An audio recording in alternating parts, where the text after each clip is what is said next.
কইলাম তো বার্তার সময় করতো পড়ে না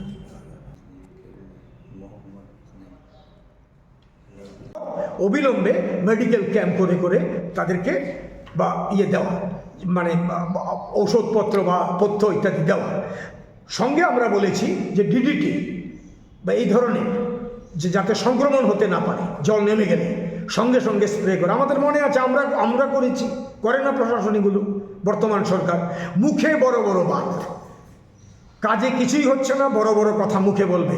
সাইনবোর্ড সর্বস্ব গভর্নমেন্ট, কোথায় গভর্নমেন্ট যাচ্ছে জেলা প্রশাসন থেকে, মহকুমা প্রশাসন থেকে, কিন্তু প্রয়োজনের তুলনায় নগণ্য।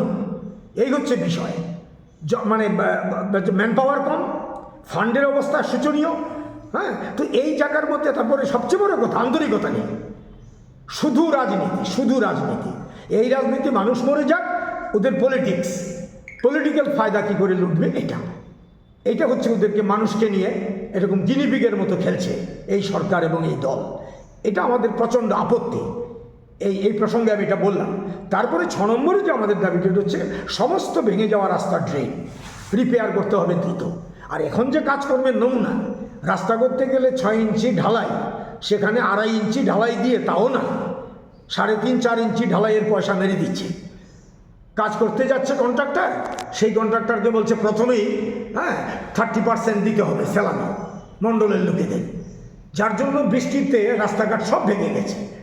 আরে এগুলো সিপিআইএম আমরা বলছি, কিন্তু আমরা চাই এই রাজ্যের গণতান্ত্রিক জনগণ যারা মানুষের জন্য ভাবেন, চিন্তা করেন, বিশেষ করে আপনারা মিডিয়া পার্সনস, ফ্রেন্ডস, আপনারা এগুলো হাইলাইট করুন।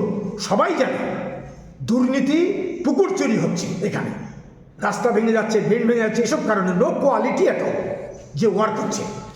তার মধ্যে তো বন্যা সর্বনাশ হচ্ছে এরিয়াগুলির মধ্যে। আমি তো আমাদের জেলার অন্য এলাকাগুলি বলিনি, আপাতত যেটা এখানে এসছে আমাদের আজকে দুপুরের মধ্যে আমরা যা সংগ্রহ করতে পেরেছি তার ভিত্তিতে ডিএম এর কাছে আমরা দিয়েছি। তো এলাকাগুলি